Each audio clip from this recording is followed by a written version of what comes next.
Their cases are documented in the archives of the Medical Bureau. Here are some of them. In December 1900, Gabriel Gargam, a railway postal clerk, was at his work sorting mail on the Orleans Southwest Express when the train was wrecked. He woke up in a hospital bandaged from head to foot. He had been crushed almost to death. His collarbone was broken. His spine was hopelessly injured, paralyzing him from the waist down. The least movement produced vomiting, and he had to be fed painfully through a tube.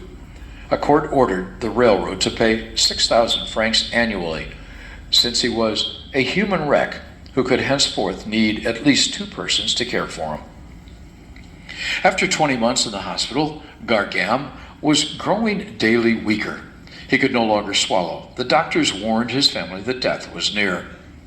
Gargam had not set foot in a church for 15 years. But his mother, a deeply religious woman, persuaded him to undertake the pilgrimage to Lourdes. The journey was accomplished with great suffering on a stretcher. On his first afternoon at Lourdes, he lay on the route of the procession of the Blessed Sacrament, extremely weak and soon entirely unconscious. His features relaxed, cold and blue. But at the moment when his nurse thought him dying, suddenly he opened his eyes, raised himself on his elbow, reeled back again, but tried a second time and succeeded in getting up.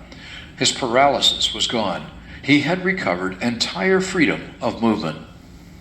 He was taken to the Medical Bureau, where doctors and newspaper correspondents surrounded him.